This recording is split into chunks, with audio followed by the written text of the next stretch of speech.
Shalom, bendiciones a todos los hermanos que se conectan en algo nuevo para ti en Teshuvah TV. Estamos contentos como cada semana de poder estar estudiando juntos, el que ustedes se conecten para poder seguir aprendiendo y seguir creciendo en cuanto al conocimiento de la palabra de nuestro Rey y nuestro Redentor, Yeshua y el Padre Yahweh. Así es que seguimos estudiando el cristianismo a través de la historia. Hemos estudiado, hemos aprendido varias cosas interesantes y seguimos creciendo. Como siempre le digo, no me crea a mí. Siempre verifique toda la información y asegúrese de poder estar siempre en comunión con el Ruach, con el Espíritu, para que sea dirigiéndolo. Mi intención aquí no es decirle que usted está mal y que yo estoy bien. Mi intención aquí es mostrar la información a través de la historia y cómo el cristianismo, como se conoce el día de hoy, con más de 48,000 denominaciones, ha ido cambiando a través del tiempo. Hemos visto que en sus orígenes, los creyentes en el Mesías eran considerados como parte del judaísmo, eran considerados por el judaísmo como una secta. En sí, la palabra secta no quiere decir que era algo malo, sino que era un movimiento. Nosotros tenemos la mentalidad de que escuchamos la palabra secta y automáticamente pensamos que es algo erróneo, algo malo, porque ahora sí lo es. Ahora cuando mencionamos una secta, pues es algo fuera de lo normal. Pero los seguidores en Yeshua eran parte del movimiento, eran reconocidos como judíos, eran reconocidos por el judaísmo como parte de ellos. Simplemente la única diferencia es que ellos creían que Yeshua era el Mesías, el Redentor de Israel, que había venido y que había llegado a cumplir la promesa del Padre. Así es que, y esa era la única diferencia. Pero hacían todo lo demás, igual que el judaísmo. Hacían Shabbat, hacían las fiestas, celebraban las fiestas, no tenían Navidad, no tenían 14 de febrero, no tenían Día de la Madre, no tenían Día del Padre y no tenían todas las otras celebraciones como ahora sí lo tiene el cristianismo. ¿Qué pasó? Bueno, a través de la historia vamos a ir viendo todo eso y espero que usted se quede conmigo hasta el día de hoy. Hemos estado viendo fundamentos y cosas del movimiento, los primeros 100, 200 años, las cosas que han estado sucediendo, y a partir de ahí vamos a ver cosas más que han estado pasando y que han estado sucediendo. Así es que vamos a ver por aquí, déjenme ponerle. La semana pasada hablamos de Marción, hablamos del gnosticismo, hablamos de Marción, hablamos del canon, de cómo los primeros libros, hablamos del credo, empezamos a hablar un poquito del credo, hablamos un poquito del bautismo, la fórmula trinitaria y cómo en los primeros manuscritos no aparecía la fórmula trinitaria. Así es que eso va a ser un tema más allá adelante cuando vemos cómo aparece. Así es que vamos a continuar leyendo aquí. Dice, dejando a un ladito la fórmula trinitaria del Espíritu, del bautismo, porque aquí dice el Padre, el Hijo y el Espíritu. Eso lo vamos a ver más adelante. Dice aquí, pero si estudiamos más detenidamente el contenido de este credo, nos percataremos que sus palabras llevan el propósito de rechazar las doctrinas de los gnósticos y sobre todo de Marción. En primer lugar, el Padre recibe el título de Todopoderoso. En el original griego esto quiere decir mucho más que omnipotente. El término griego que aquí se emplea es pantocrator, es decir, soberano o gobernador de todas las cosas. No hay realidad alguna de que fuera del alcance de este Padre. No hay realidad alguna que quede fuera del alcance del poder de este Padre. No se trata como pretenden Marción y los gnósticos, de que hay dos realidades, una espiritual y que sirve a Dios y otra material que se le opone. Este mundo con toda su materialidad es parte de la creación que Dios gobierna, y lo mismo ha de decirse acerca de nuestros propios cuerpos. Si bien solo sobre el Padre solo se dice que es todopoderoso, acerca del Hijo se dice mucho más. Esto se debe a que precisamente en su cristología, que los gnósticos y Marción contrastaban radicalmente con la iglesia, con la doctrina de la iglesia. Lo primero que el antiguo símbolo de la fe nos dice acerca de Cristo Jesús, que es Hijo de Dios, Otras versiones antiguas dicen su Hijo, como nuestro credo actual. En todo caso, lo que se está subrayando aquí es que Jesucristo o Yeshua HaMashiach es hijo, no de otro Dios, sino del mismo Padre Todopoderoso. ¿A qué se refiere esta cláusula? Después el credo le ponen el nacimiento de María la Virgen. No está ahí para subrayar el nacimiento virginal, aunque naturalmente tal nacimiento se incluye, sino más bien para asegurar el hecho de que Jesús nació y no descendió del cielo ni apareció repentinamente como un hombre ya maduro, según pretendían varios de los herejes.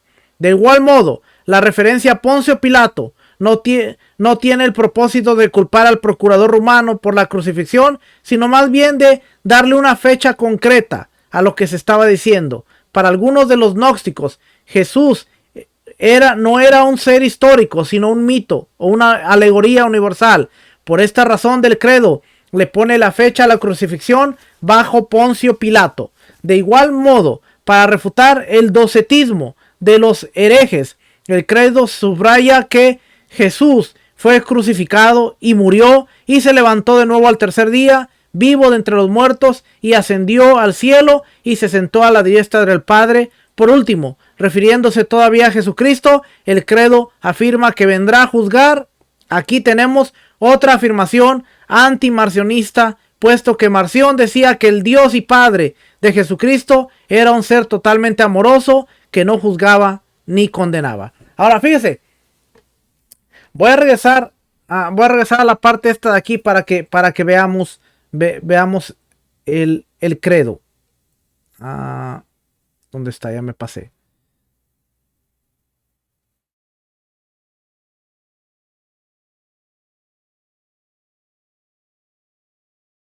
El credo. Las preguntas que le hacían era parte del credo, pero aquí está, mire. ¿Crees que Dios es Padre Todopoderoso? ¿Crees que Cristo Jesús es el Hijo de Dios, que nació del Espíritu Santo y de María la Virgen, que fue crucificado bajo Poncio Pilato y murió, y se levantó de nuevo al tercer día, vivo de entre los muertos, y que ascendió al cielo y se sentó a la diestra del Padre, y vendrá a juzgar a los vivos y a los muertos? ¿Crees en el Espíritu Santo, la Santa Iglesia y la resurrección de la carne? Este es el credo que, por cierto, este es el credo que recitan o rezan cada semana en la iglesia católica. Y ahora, este libro dice que este era el credo de los apóstoles de la iglesia primitiva. Así es que para que usted vaya viendo, porque este es el credo que cada semana durante la misa en la iglesia católica ellos dicen el credo. Ellos dicen este credo: creemos en el Dios Padre Todopoderoso, creador del cielo y de la tierra. Creemos en Jesucristo, Hijo de Dios, que nació del Espíritu Santo. Y es amplio y extenso el credo, pero este es un resumen de lo que era el credo en la iglesia o en la iglesia primitiva, como se conoce. Ahora usted sabe, si usted tiene una oportunidad de ver el credo en la iglesia católica, usted se va a dar cuenta de que estamos hablando exactamente de la misma cosa. ¿Ok? ¿Mm?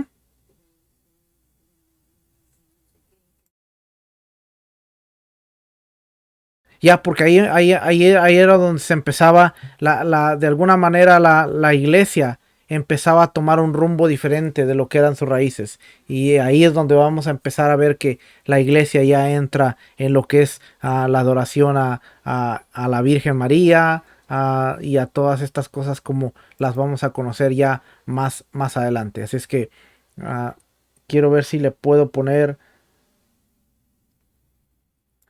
Quiero ver si le puedo poner el credo. Ahorita se lo pongo aquí, el credo de la iglesia católica, para que usted vea que es el mismo, ¿ok? Ah, déjenme ver aquí.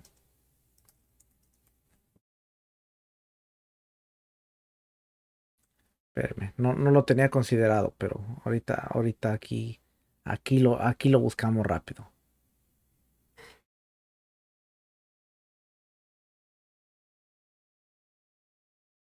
Ok, y mientras vamos a ver.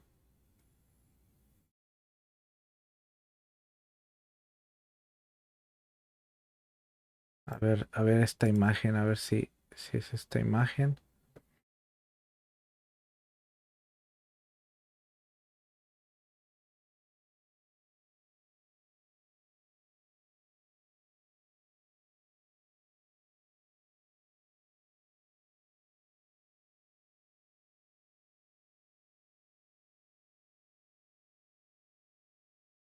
Aquí está, mira, aquí está la iglesia. Aquí está el credo de la iglesia católica, dice aquí. A ver si lo puede ver. Lo voy a hacer un poquito más grande. Ahora voy para acá y lo pasamos para acá. Lo puede ver. Ese mero, ahí está. Ahí está. Entonces sí está saliendo, ¿va? Ok. Es el credo apostólico. Pero este es el que rezan todas las semanas en la iglesia católica. Y dice, fíjese lo que dice.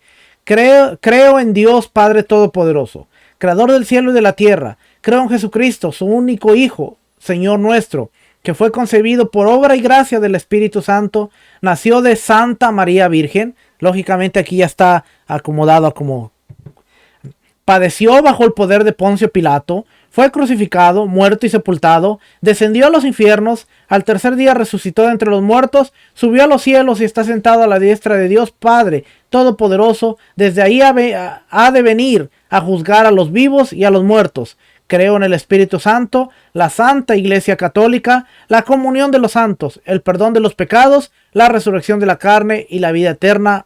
Amén. Ese es el credo. Y como estamos viendo aquí en este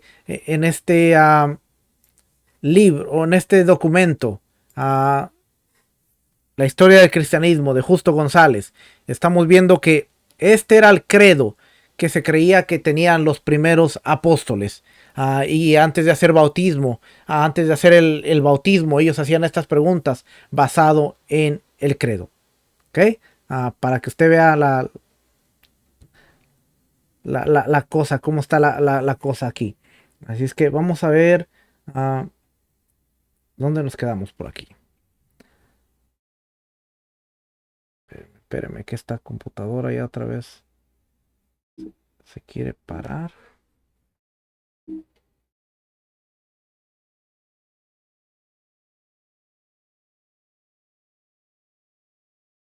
Permítame tantito.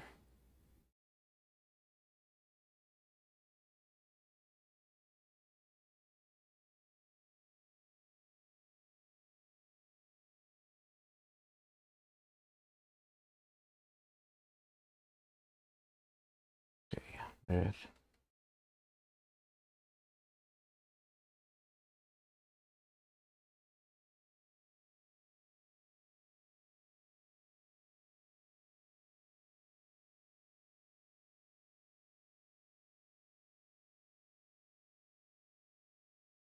Ok, aquí dice, lo puede ver ahí.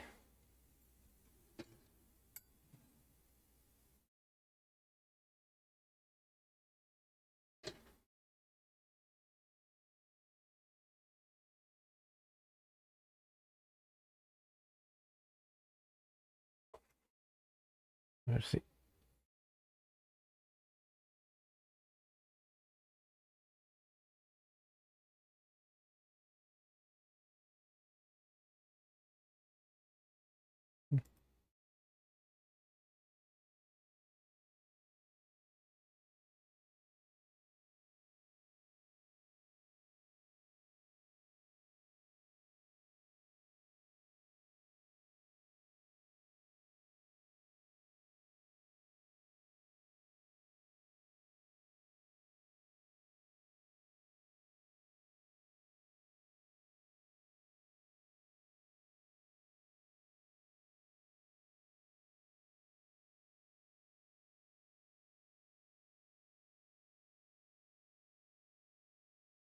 Ok.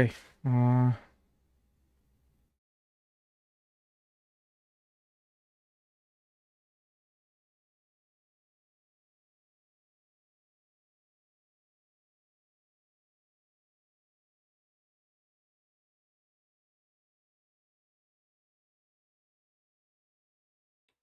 Ok, déjame ponerle.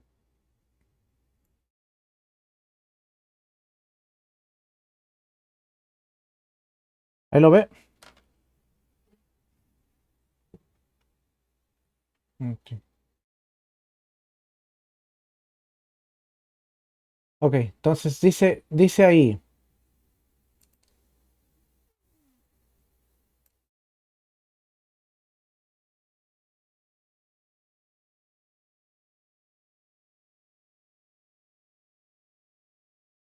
Déjame hago esta por acá.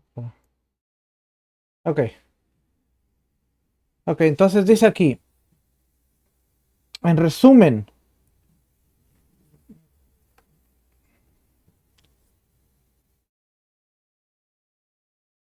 dice, la cláusula referente al Espíritu Santo aparecen dos frases, ambas dirigidas contra los herejes. La primera es la Santa Iglesia, como veremos en la próxima sección de este capítulo. La amenaza de las herejías llevó a la Iglesia a subrayar su autoridad cada vez más. La Iglesia era, pero acuérdense aquí es la Iglesia católica ahora, la católica romana, por eso dice la Santa Iglesia Católica Romana, es la que está tomando autoridad. Dice, la iglesia era la que había recibido el depósito de la fe. La segunda frase es la resurrección de la carne.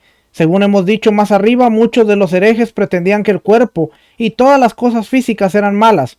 Frente a tales opiniones, el antiguo credo romano y también el nuestro afirma que la esperanza cristiana no consiste en una vida puramente espiritual, sino que incluye la resurrección del cuerpo. En resumen,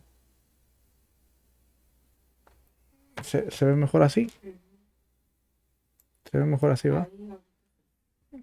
Pero aquí se me fue.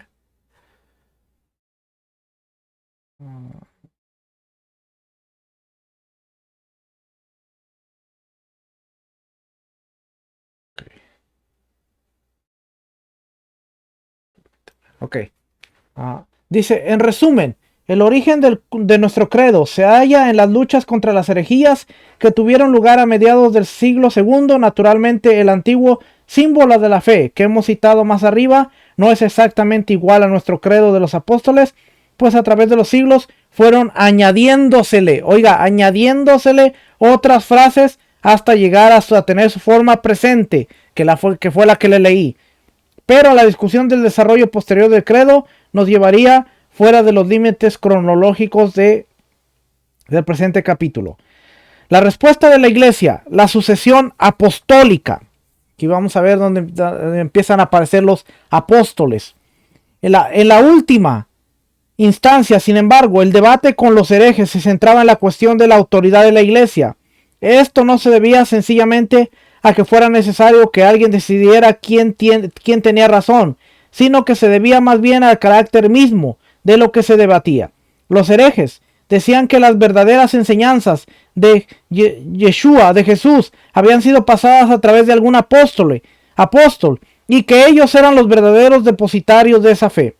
En el caso de los gnósticos, se trataba de una supuesta tradición secreta. Según ellos, Jesús les había enseñado la verdadera gnosis a tal o a cual apóstol, y este a su vez se la había hecho llegar a los gnósticos. En el caso de Marción, se trataba de los escritos de Pablo, en los cuales, después de expurgar toda referencia positiva al judaísmo, Marción creía encontrar el evangelio original. Frente a los gnósticos y a Marción, el resto de la iglesia debía poseer el evangelio original y las enseñanzas verdaderas de Jesús. Por tanto, lo que se debatía era en cierto sentido la autoridad de la iglesia frente a las pretensiones de los herejes. Fíjense que aquí ya estamos usando la palabra hereje. En tales circunstancias, el argumento de la sucesión apostólica cobró especial importancia. Lo que este argumento decía era sencillamente que si Jesús tenía alguna enseñanza secreta que comunicarle a sus discípulos, lo más lógico sería suponer que le confería tal enseñanza a los mismos apóstoles a quienes les confió la dirección de la iglesia. Y si tales apóstoles a su vez habían recibido algún secreto, sería de esperarse que se lo transmitirían, no a algún extraño, sino a las mismas personas a quienes confiaron la dirección de las iglesias que iban fundando. Por tanto, si hubiera tal enseñanza secreta, esa enseñanza no se encontraría sino entre los discípulos directos de los apóstoles y sus sucesores. Por el hecho es que los jefes de la iglesia que en el día de hoy, es decir, el siglo II, pueden reclamar una sucesión apostólica, niegan unánimes que haya habido tales enseñanzas secretas. Por tanto, todo lo que pretenden los herejes al decir que poseen una tradición secreta que es superior a la de la iglesia es falso. A fin de darles fuerza a este argumento, era necesario mostrar que los actuales obispos de las iglesias eran sucesores de los apóstoles. Esto no era del todo difícil, por cuanto en varias de las más antiguas iglesias existían listas de obispos que servían para unir el presente con el pasado apostólico. Roma, Antioquía, Efeso y otras sedes episcopales poseían tales listas. Los historiadores dudan acerca de la exactitud de los datos que esas listas nos dan, pues al parecer en algunas iglesias, Roma entre ellas, no hubo al principio obispos, ¿ve? No hubo al principio obispos en el sentido moderno, sino que hubo un grupo de varios oficiales que recibían unas veces el título de obispos y otras el de los ancianos. Cuando nosotros vemos la Biblia nos habla de ancianos. A veces nos habla de obispos, pero tenemos que ver el contenido de estas cartas que se les conoce como cartas pastorales, que se le adjudican a Pablo, que él escribió para los pastores. Así es que tenemos que ver ese tipo de enseñanzas y de cosas que están pasando por ahí. Vamos a seguir leyendo. ¿Qué entonces de aquellas iglesias fundadas después del tiempo de los apóstoles y que no podían reclamar para sí la misma sucesión? ¿No eran apostólicas?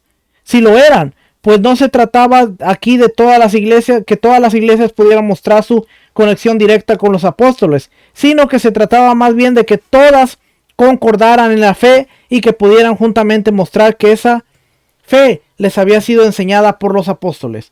En fechas posteriores, la idea de la sucesión apostólica fue llevada mucho más lejos y se llegó a pensar que la ordenación de los ministros solo era válida si tales ministros eran ordenados por obispos que poseían la sucesión apostólica. Es decir, que de algún modo podían mostrar una línea ininterrumpida que se remontara hasta el tiempo de los apóstoles. Pero en el siglo II no se trataba de esto, sino solo de la unidad de doctrina. De hecho, la mayoría de las iglesias no podían reclamar para sí origen apostólico. O sea, quiere decir que la mayoría de las iglesias no podían comprobar que ellas habían tenido contacto con los primeros talmidín, con los primeros discípulos. O sea, ya era una línea que había aparecido después, no podían comprobarla, pero ya parecía no importar. De hecho, la mayoría de las iglesias no podía reclamar para sí origen apostólico, pues había aparecido en lugares donde el cristianismo había llegado por medios desconocidos.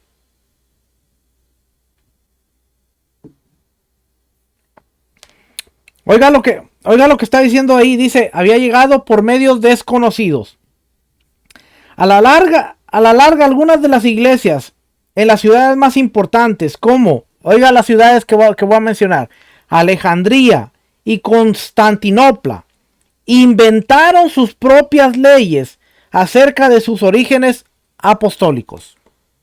Ve cómo se está fundando el cristianismo. Ve cómo se está fundando todo esto. Dice, a la larga algunas de las iglesias, Alejandría y Constantinopla. ¿Quién fundó Constantinopla? Constantino. Y Alejandría, Alejandro. Y dice, algunas de las iglesias, a la larga, algunas de las iglesias en las ciudades más importantes, como Alejandría y Constantinopla, inventaron, oiga bien, inventaron sus propias leyendas acerca de sus orígenes,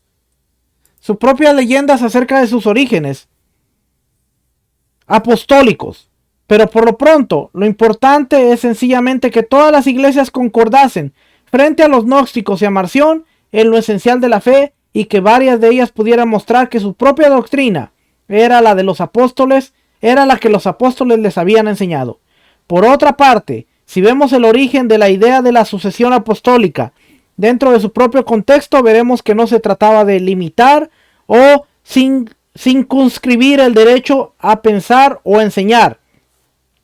Frente a los herejes que decían tener una doctrina secreta que solo ellos conocían, la iglesia señalaba hacia su doctrina abiertamente enseñada por todos desde la época de los apóstoles, y frente a la pretensión de los herejes, en el sentido de que sus enseñanzas se basaban sobre los secretos de tal o cual apóstol, la iglesia apelaba a la doctrina universal de todos los apóstoles.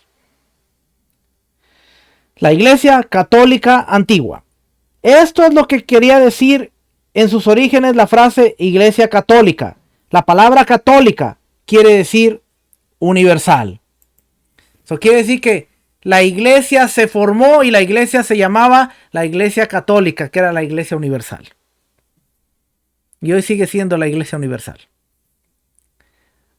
Hasta este punto, vemos que el cristianismo ahora toma la forma de la iglesia católica, o sea, la iglesia universal. El cristianismo nunca existió como tal. Y no hemos llegado a Constantino todavía. Y ya se le llamaba con la frase la iglesia católica. O sea que la iglesia católica desde su principio no era más que la iglesia universal, donde todos estaban en un conjunto y en un acuerdo. Eso era todo. Ahora decir la iglesia católica es las imágenes, los sacerdotes, la conocemos de una manera distinta. Pero en el segundo siglo, en el año 200, decir la iglesia católica era la iglesia universal, la iglesia donde todos estamos de acuerdo. No se sabía esa, ¿va? Ahora ya se la sabe.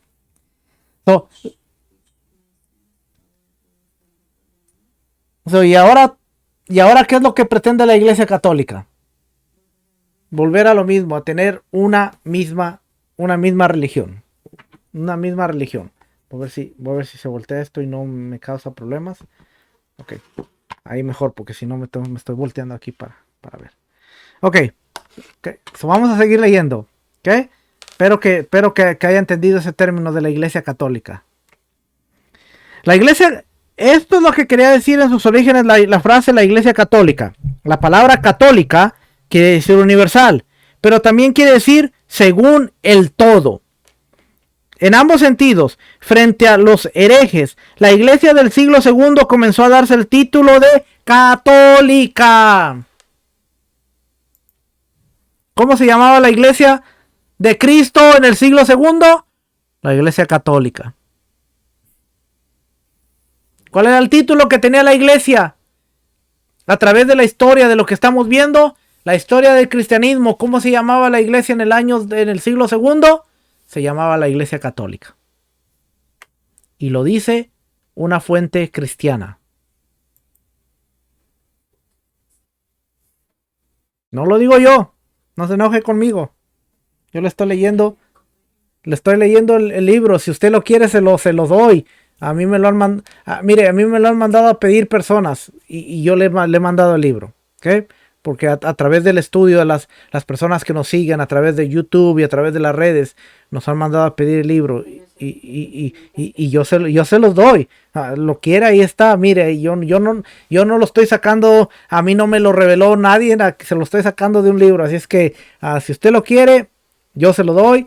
Mándeme un mensaje, y se lo facilito para que usted lo lea y usted con sus propios ojitos vea las hojas que dicen la iglesia en el segundo. Se lo voy a volver a poner aquí en la pantalla y se lo voy a subrayar, a ver si lo puedo subrayar aquí, a ver si no me equivoco por aquí. Vamos bien. Ahí, a ver si puedo.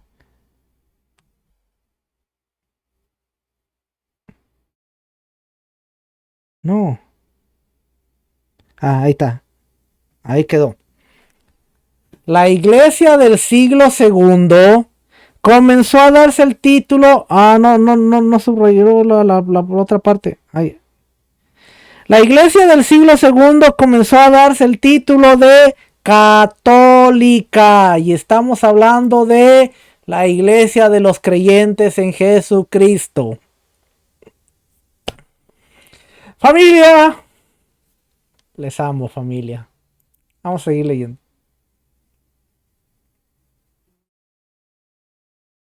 La iglesia cristiana, sí. Porque estamos hablando de la iglesia cristiana. Estamos hablando de los que...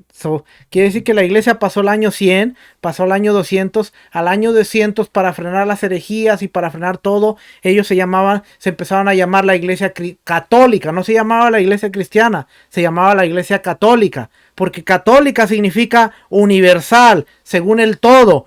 Para ellos, en el comienzo era la iglesia universal. Que después fue la iglesia católica que conocemos hasta el año 1000, cuando Lutero y Calvino salen, el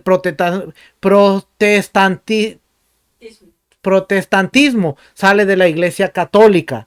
Pero la iglesia católica, o los creyentes en Jesucristo, los que tenían el credo de los apóstoles, que eran los cristianos, se llaman la iglesia católica en el año 200. ¿Okay? No, los que creían en Yeshua estaban separados, porque de alguna manera ellos todavía seguían las fiestas, los mandamientos y todo. Pero estos son los cristianos que aceptaron a Jesús, se alejaron de la Pascua, se alejaron de los mandamientos, se empezaron a alejar de de comida kosher, y ellos ahora se llamaban la iglesia católica. Que son los cristianos, ¿ok? ¿Ya quedó claro?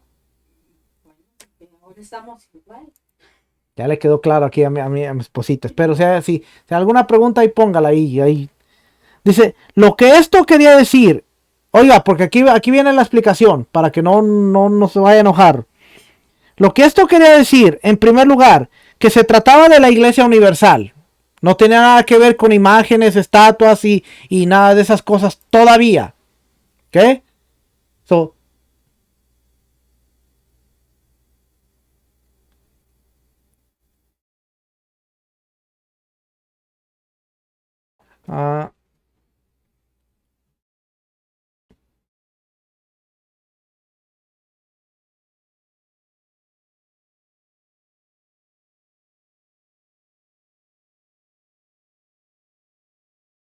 Ok, entonces dice, lo que esto se trataba, lo que esto quería decir era en primer lugar que se trataba de la iglesia universal. No era como el caso de los gnósticos, algún pequeño grupo surgido en Roma o Alejandría, que se limitaba a unos pocos lugares. Era la iglesia que existía tanto en Roma como en Alejandría, Antioquía, Cartago y aún Allende y en los confines del imperio. Y en lo especial y en lo esencial de su doctrina, esa iglesia concordaba. Por otra parte, esa iglesia era también católica, por cuanto predicaba y enseñaba el evangelio según el todo. ¿Ve? ¿Por qué se llamaba católica? Porque era universal y porque enseñaba el evangelio del todo. De alguna manera ellos decían que estaban enseñando el evangelio de Jesús. Pero vamos a ver, porque de aquí ya empieza. Aquí ya empieza con el puro cambio, con el nombre, que ellos se llamaban católicos.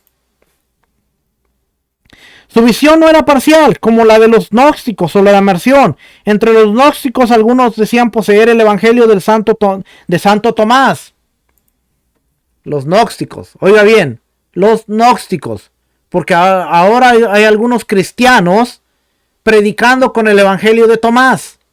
Y el evangelio de Tomás es en su totalidad un evangelio gnóstico, que no se debería usar para los creyentes. ¿Sí? El evangelio de Tomás.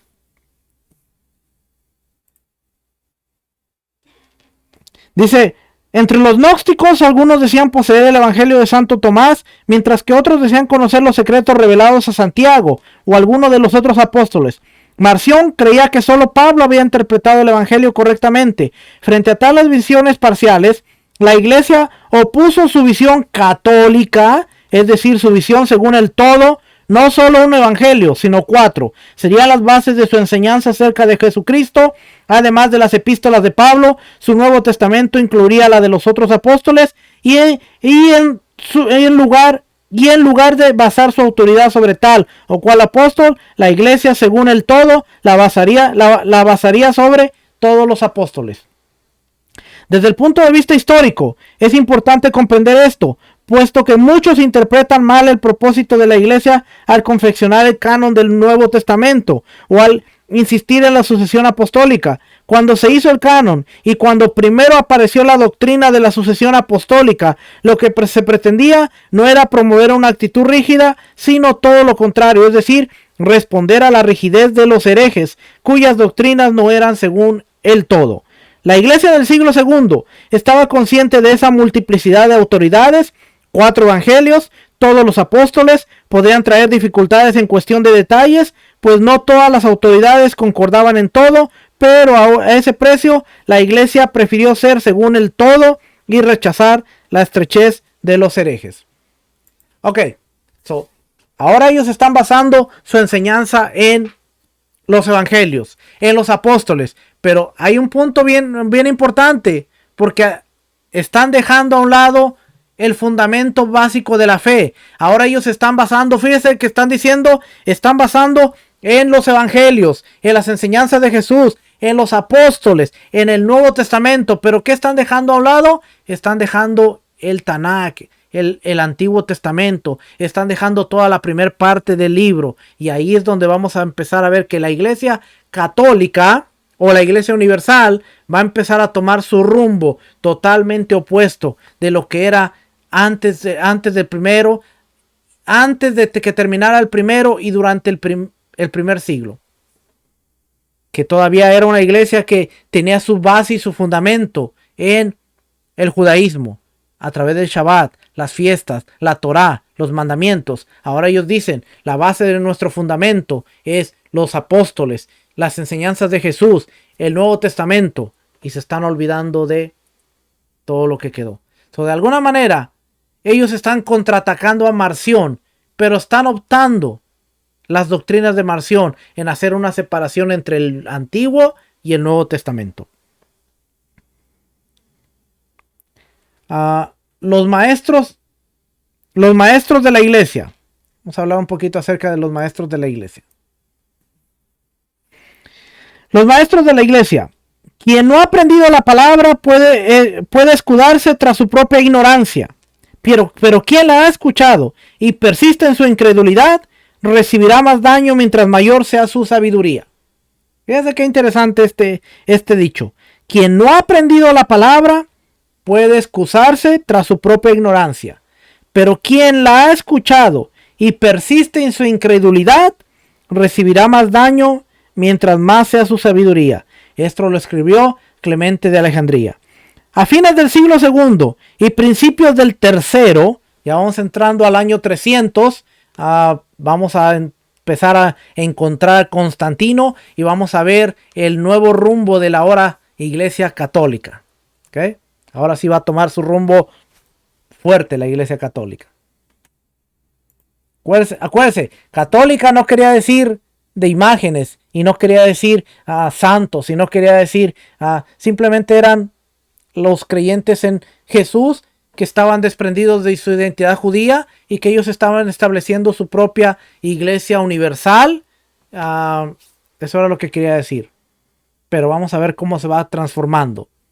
Hasta este punto no vemos que se establezca una iglesia cristiana como tal. Al año 200. Dice, a fines del siglo II y principios del tercero floreció toda una generación de notabilísimos pensadores cristianos. Esto se debió en parte al reto de las herejías que hemos discutido en el capítulo anterior y en algunos casos de otras que mencionaremos según sea necesario en el curso de esta narración y en parte también a que gracias a la obra de Justino y otros como él se iba haciendo más fácil construir puentes entre la fe cristiana y la cultura de la época. Durante los primeros años de la vida de la iglesia, lo que los cristianos escribían se dirigía normalmente hacia algún problema o cuestión específica, y por tanto se nos hace difícil reconstruir la totalidad de su pensamiento. Esto es cierto, por ejemplo, de las epístolas de Pablo. Por ellas sabemos que Pablo era un escritor y pensador de mucha habilidad, y estudiándolas podemos llegar a conocer mucho del pensamiento paulino. Pero cada una de estas epístolas está escrita en circunstancias concretas, y Pablo se dirige a esas circunstancias. Por lo tanto, las epístolas de Pablo no nos dan un cuadro completo de toda la teología paulina. ¿Ve? Siempre que vemos las cartas de Pablo están dirigidas a una circunstancia específica, a un problema. No podemos tomar una carta de Pablo en Efesios y aplicar y hacer una teología, hacer una doctrina de una carta que fue escrita con un problema, con una mentalidad, con un remitente, con algo que estaba pasando, y Pablo está hablándoles específicamente a cada una de estas ciudades. Y por eso dice, aún este autor dice, las epístolas de Pablo no nos dan un cuadro completo de toda la teología paulina. Sabemos, por ejemplo, lo que Pablo pensaba acerca de la resurrección, porque en la iglesia de Corinto habla ciertas dudas al respecto, y el apóstol trató de responder a esas dudas, pero acerca de muchas otras cuestiones no nos es posible conocer el pensamiento de Pablo, sencillamente porque el apóstol nunca tuvo ocasión de discutirlas en sus cartas. Lo mismo es cierto de todos los escritos cristianos del siglo I y de la primera mitad del segundo. Las epístolas de Ignacio no nos ofrecen preciosos panoramas de su visión del martirio, pero fueron escritas durante un periodo de no más de 2 semanas, y por tanto sería injusto esperar encontrar en ellas toda una exposición de la fe cristiana. Pero durante la segunda mitad del siglo II, ante el reto de los gnósticos y de Marción, fue necesario que algunos cristianos trataran acerca de la totalidad de la fe cristiana. En efecto, podría decirse que los gnósticos fueron los primeros teólogos que trataron de sistematizar toda la doctrina cristiana. ¿Quiénes? Los gnósticos.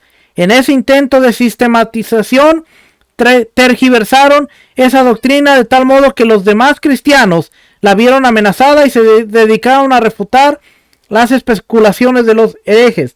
Dado el vasto alcance de esas especulaciones, las obras que los cristianos escribieron contra ellos tuvieron que tener el mismo alcance, y así surgieron los primeros escritos que nos dan una idea de la totalidad de la teología cristiana en los primeros siglos.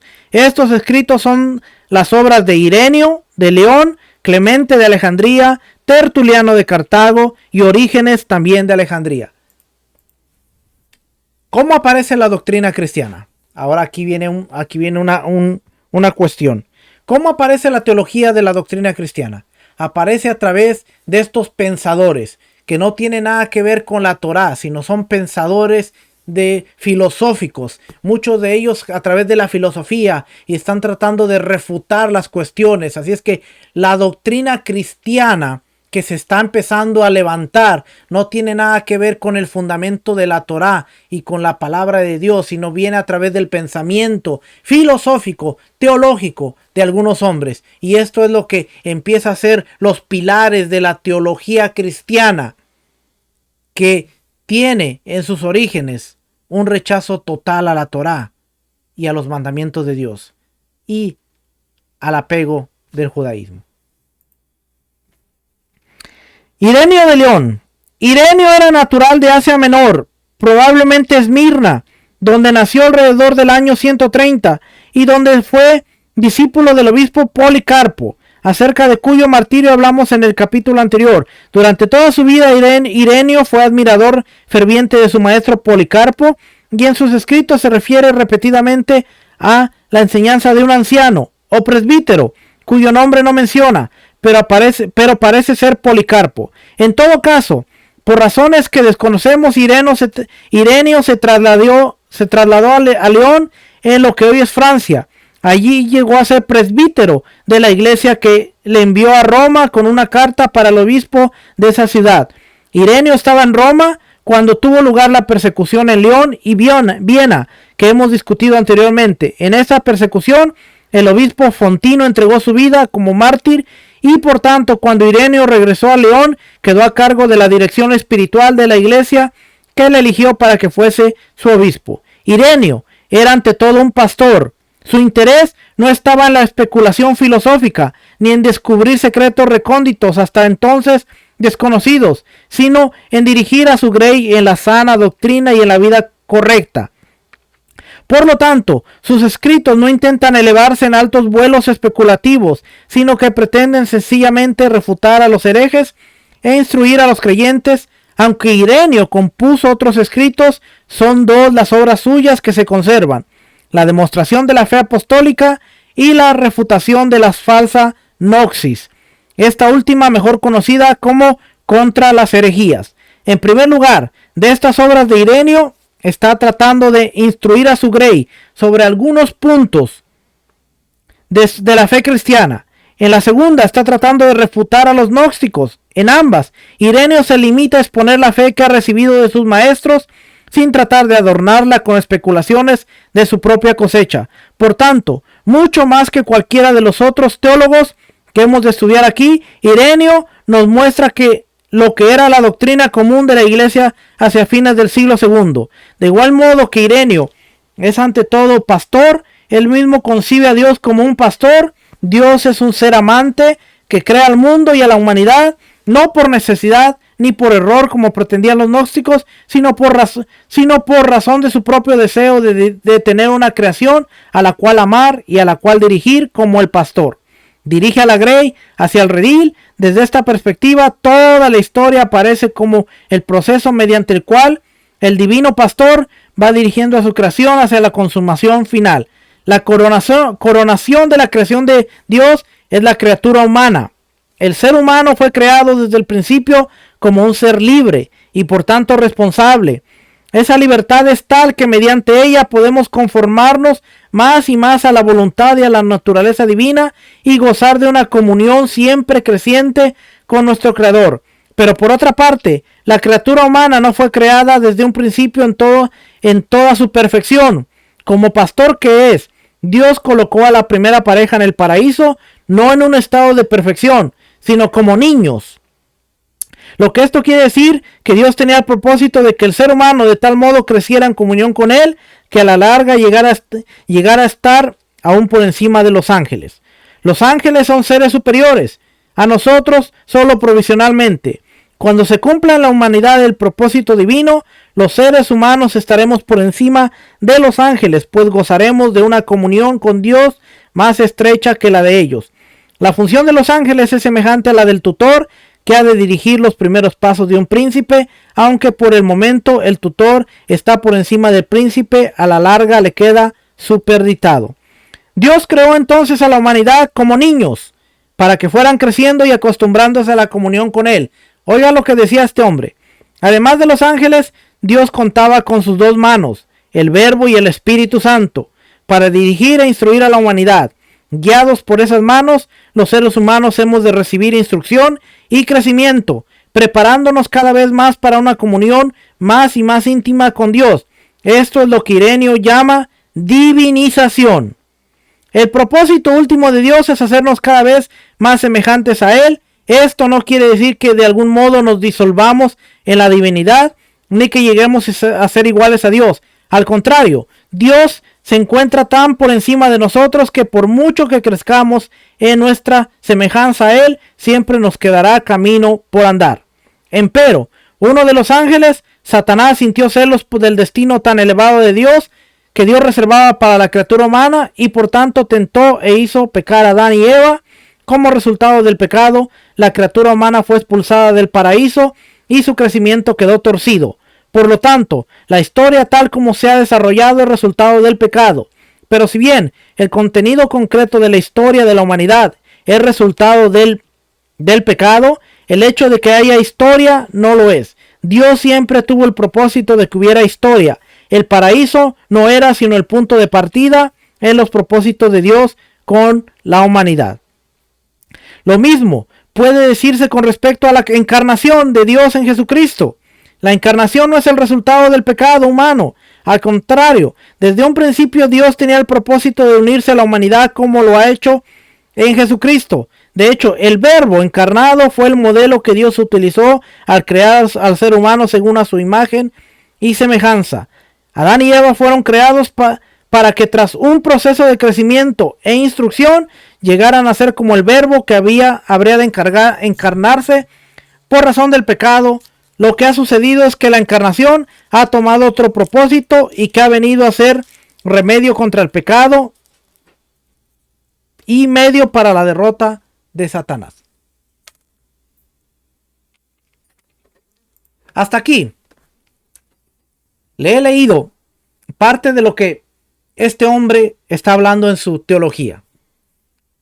¿En qué momento menciona la Torá, la obediencia a los mandamientos? ¿En qué momento menciona que Dios nos formó para que fuéramos sus representantes de justicia y bondad? Para que le representáramos a través de nuestra obediencia. Este hombre se está enfocando en otras cosas y esta es la teología que va a aparecer para el cristianismo. Fíjese lo que dice aquí. En esos propósitos, aún antes de la encarnación y desde el momento mismo del primer pecado, Dios está dirigiendo a la humanidad hacia una comunión más íntima con Él. Por ello es que Dios maldice a la serpiente y a la tierra, mientras que solo castiga al hombre y a la mujer. En el momento mismo de las maldiciones, Dios continúa llevando a cabo sus propósitos redentores. En esos propósitos, el pueblo de Israel juega un papel importantísimo, pues es en la historia del pueblo escogido que las manos de Dios han continuado su obra de ir preparando a la humanidad para la comunión con Dios. Por tanto, el Antiguo Testamento no es la revelación de un Dios ajeno a la fe cristiana, sino que es la historia de cómo Dios ha continuado sus propósitos redentores después del pecado de Adán y Eva. Por fin, al llegar el momento adecuado, cuando la humanidad había recibido la preparación necesaria, el Verbo se encarnó en Jesucristo. Jesús es el segundo Adán, porque en su vida, muerte y resurrección se ha creado una nueva humanidad. Y en todas sus acciones, Jesús ha ido corrigiendo el mal que fue hecho en el primer pecado. Pero más que eso, Jesús ha derrotado al maligno y nos ha hecho posibles vivir en una nueva libertad. Quienes están unidos a Él mediante el bautismo, la fe y la comunión, participan de su victoria. Jesucristo es literalmente la cabeza de la iglesia, que es su cuerpo. El cuerpo se nutre mediante la adoración, particularmente de la Eucaristía, y de tal modo está unido a la cabeza que ya va recibiendo los beneficios de la victoria de Cristo. En su resurrección ha comenzado la resurrección final, de la que todos forman parte de su cuerpo, de la que todos los que forman parte de su cuerpo serán partícipes. Cuando llegue la consumación final y el reino de Dios se establezca, esto no querrá decir que la tarea de Dios como pastor habrá terminado. Al contrario, la humanidad redimida continuará creciendo en comunión con Dios y el proceso de divinación continuará por toda la eternidad, llevándonos siempre más cerca de Dios. En resumen, la teología de Ireneo consiste en una grandiosa y amplísima visión de la historia, de tal modo que los propósitos de Dios van cumpliéndose a través de ella. En esa historia, el punto, oiga la teología, aquí está, el punto central es la encarnación de Jesucristo, no sencillamente porque Él haya venido a enderezar la torcida carrera de la humanidad, sino también y sobre todo porque desde el mismo momento de la creación, ya Dios proyectaba la encarnación como punto culminante de su obra. El propósito de Dios es unirse al ser humano y esto ha ocurrido en Jesucristo de modo inigualable. En otras palabras, ¿qué decía Ireneo? A través de Jesucristo, a través de su muerte, su resurrección, hemos tenido la victoria. Lo único que tenemos que hacer es tomar la Eucaristía, la Santa Cena, y usted no tiene que hacer nada más.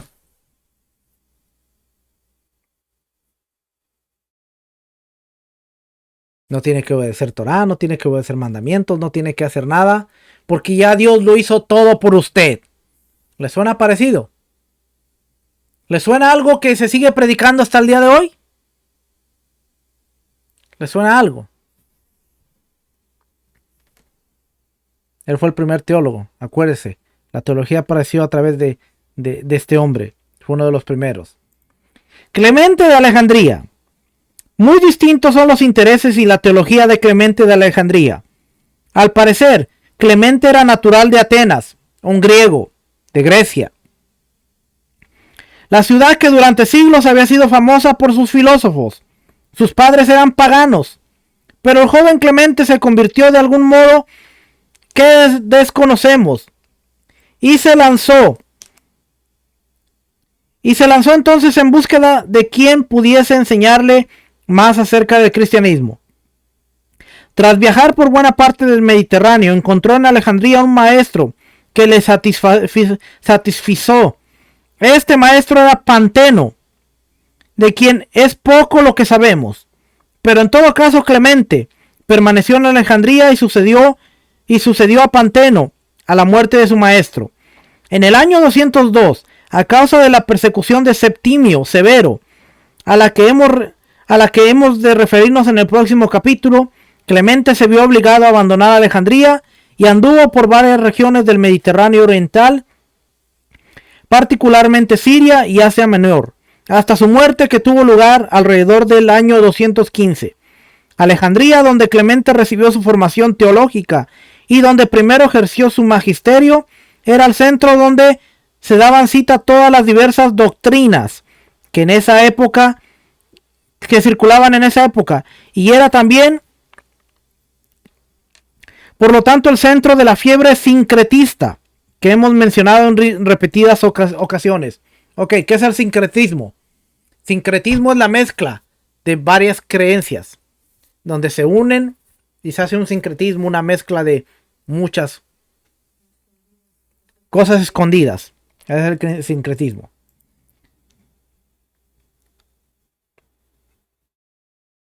Acerca de eso tenemos un testimonio interesantísimo en lo que el emperador Adriano le escribe a su cuñado, el cónsul Serviano, acerca del Egipto cuya capital era Alejandría. Queridísimo Serviano, el Egipto que tanto me alababas me parece ser ligero, vacilante, mariposeador, entre los rumores de cada momento. Los que adoran a Serapis son cristianos. Oiga, Serapis era un dios egipcio. Y este Adriano es el emperador romano.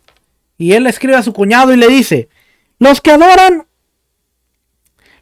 a Serapis son cristianos, y los que se dan el título de obispos de Cristo son devotos de Serapis. No hay jefe de la sinagoga de los judíos, ni samaritano, ni presbiterio cristiano, que no sea también numerólogo, adivino y saltimbaquín. Son gente altamente sediciosa, vana e injuriosa, y su ciudad es opulenta, rica, fecunda. En ella nadie está ocioso. Unos soplan vidrio y otros fabrican papel, y todos parecen ser tejedores de lino o tener algún oficio.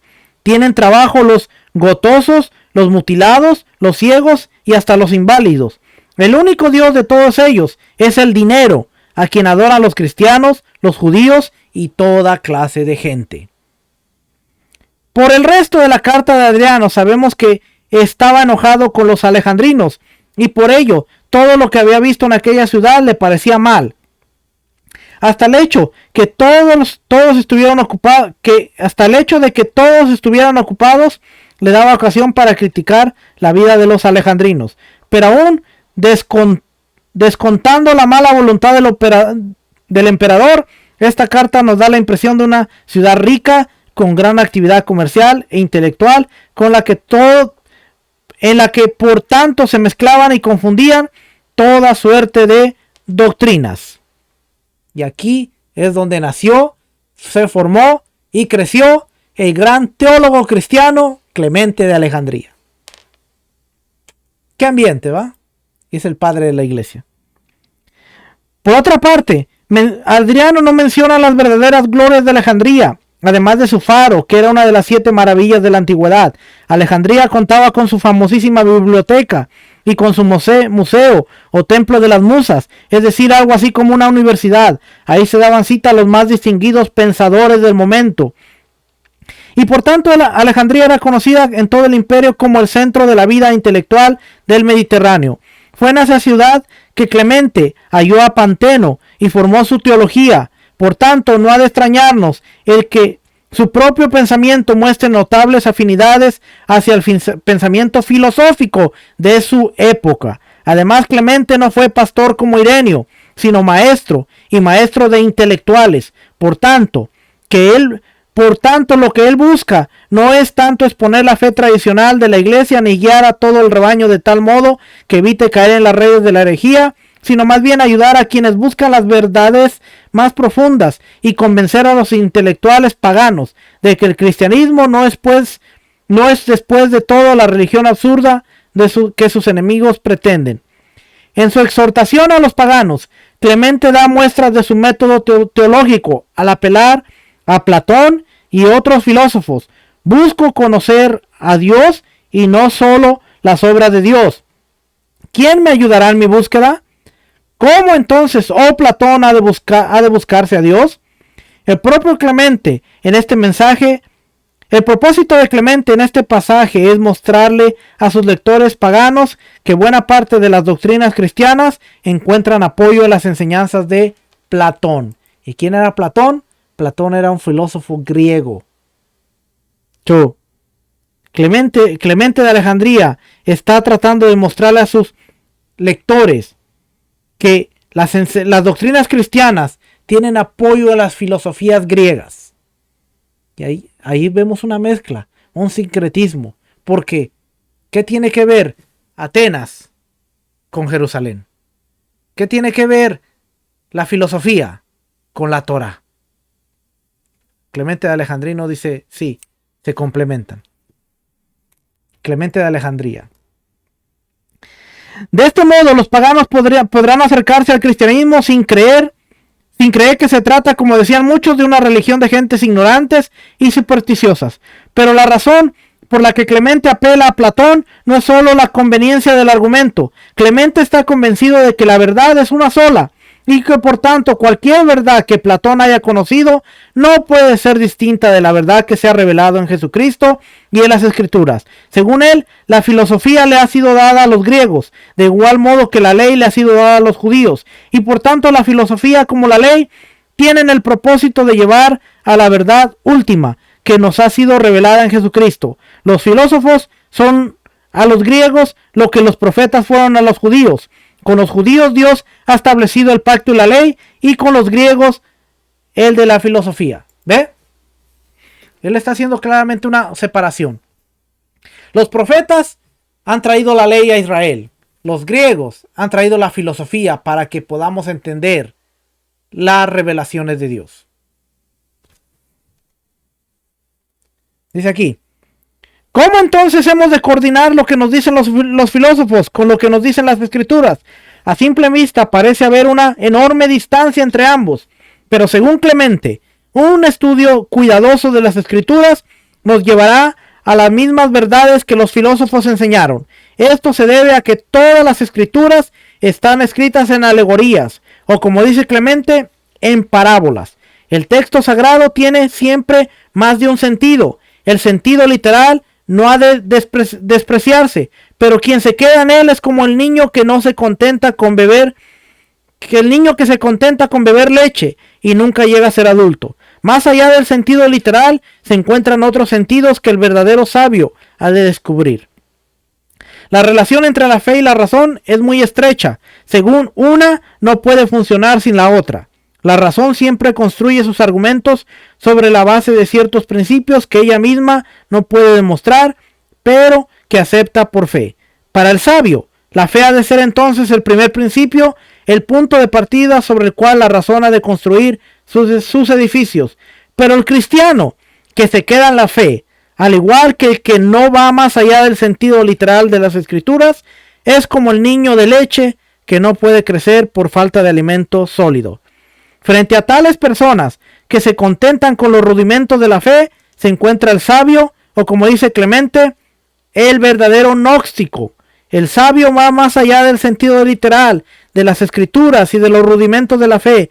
El propio Clemente Concibe entonces su propia tarea, no como la del pastor que guía a la grey, sino como la del verdadero gnóstico, que dirige a otros de iguales inclinaciones. Naturalmente, esto tiende a producir una teología de tipo elitista, y Clemente ha sido criticado frecuentemente por esa tendencia en su pensamiento.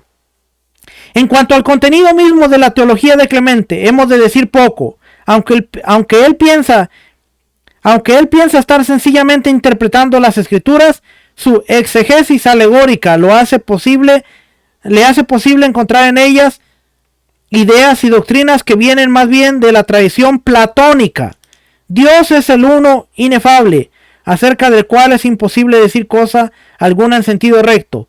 Todo lo que podemos decir de Dios consiste en negarle todo límite. Lo demás es lenguaje metafórico que nos resulta útil porque no tenemos otro, pero que sin embargo no describe a Dios.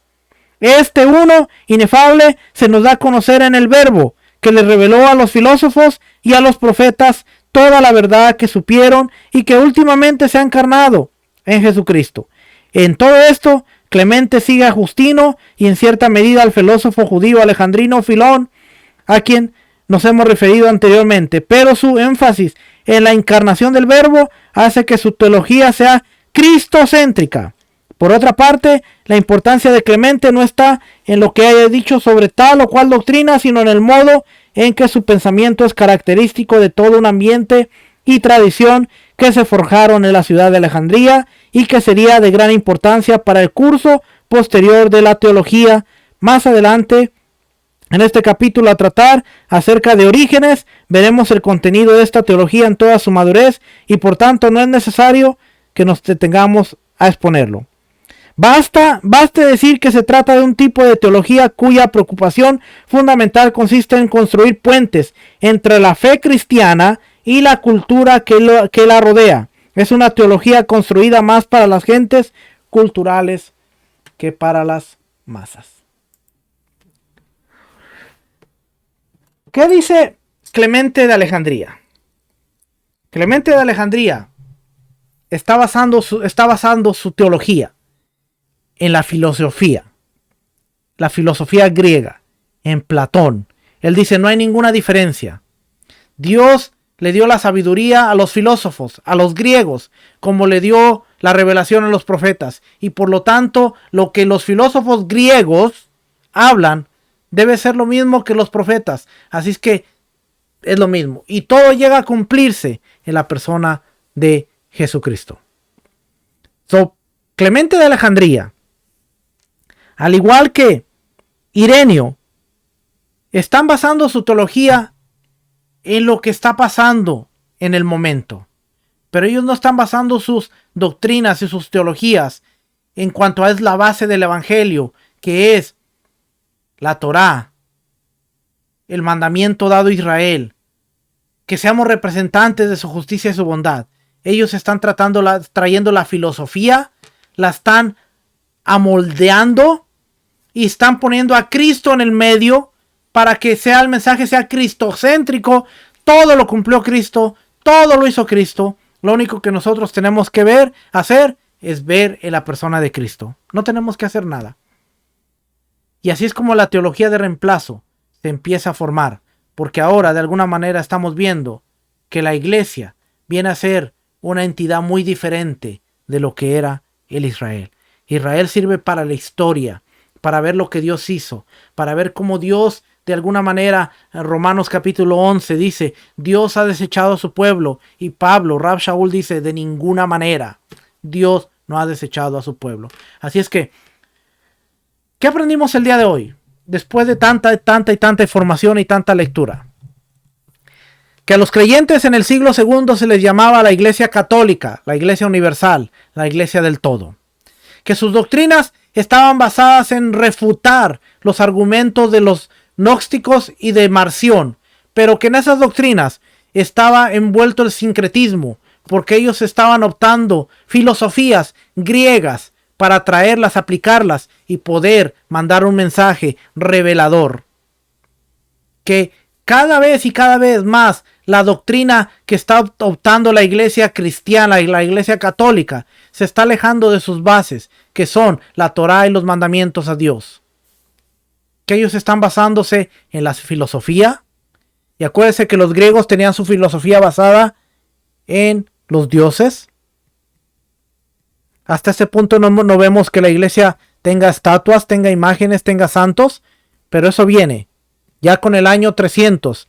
Y ya cuando entremos a ver a Constantino y entremos a ver la liturgia, porque Constantino pone la liturgia de la iglesia, quitándola completamente de toda la conexión que tenga con el judaísmo. Es que, como puede usted ver, ¿qué más le puedo decir? Cuando nosotros vemos a través de la historia, el mismo Adriano, si usted ve los anales romanos, si usted busca la historia romana, él dice, los cristianos son adoradores de Serapis. Serapis era el dios egipcio. No hay líderes de la sinagoga porque todos ellos, sus sacerdotes, son los que están adorando a Serapis. Eso quiere decir que aún ya en el año 200, en medio de estos movimientos, empezamos a ver el sincretismo.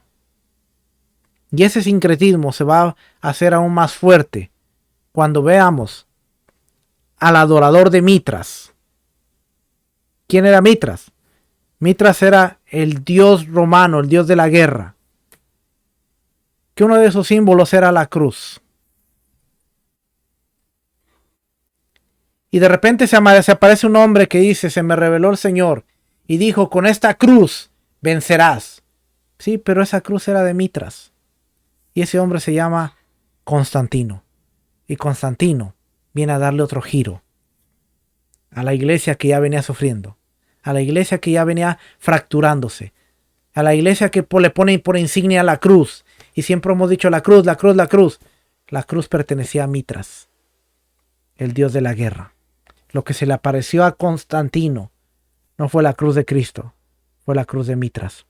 El cristianismo se llenó de sincretismo. Sincretismo es una mezcla, un ocultismo. Y por eso fue tan fácil adoptar tantas cosas como vamos a hacer el 25 de diciembre algo lleno de sincretismo. ¿Por qué? Porque en este día cumplen año la mayoría de todos los dioses. Vamos a hacerlo a través del sincretismo y decir en este año nació Jesús. Y a través de adorar a Jesús, adoramos a todos los dioses. Pero no, estamos adorando al niño. Y estamos adorando. Y cantamos Happy Birthday Jesus. Feliz cumpleaños. Te amo Jesús porque naciste. Y como diría un loco por ahí, lo importante no es la fecha. Lo importante es que Jesús nació en nuestro corazón. Y el Señor me dijo, así no es la cosa. Ese loco fui yo, por cierto. Familia, tenemos tantas cosas por aprender. Como usted puede darse cuenta, estamos hablando cosas muy por la superficie, muy por encima. Pero ya para acá se me fue el este. Pero mire, todavía tenemos Tertuliano, vamos a hablar algo acerca de Tertuliano. Es mucha lectura, pero créame que a través de todo esto estamos viendo las doctrinas básicas sobre la cual se formó la fe cristiana. Orígenes de Alejandría, ese es otro también que viene de Orígenes. No son los Orígenes, era el nombre, él se llamaba Orígenes y viene de Alejandría. Y vamos a ver, déjenme ver si no está el título por aquí. No puedo encontrar el título por aquí. Pero después vamos a ver Constantino. Y cuando entremos a Constantino, le voy a hablar un poquito acerca de Mitras. Porque es importante conocer Mitras. Porque Constantino se llamó el obispo, el primer santo pontífice, papa de la Iglesia Católica. Y él dijo, de aquí en adelante así es como se va a hacer el servicio. Y después viene el latín, y después viene tanta cosa, y después viene cosas más que vamos a estar hablando la próxima semana. Acompáñenos, siga aprendiendo junto con nosotros. No me crea nada a mí, verifíquelo. A muchas de estas cosas las puede encontrar en internet. La única cosa que tenemos que hacer es estar dispuestos a ser corregidos en muchas cosas que hemos hablado, enseñado y dicho mal. Familia, que el Eterno les bendiga, que el Eterno les guarde. Nos estaremos viendo la próxima semana. Shalom, bendiciones, paz para todos. Shalom.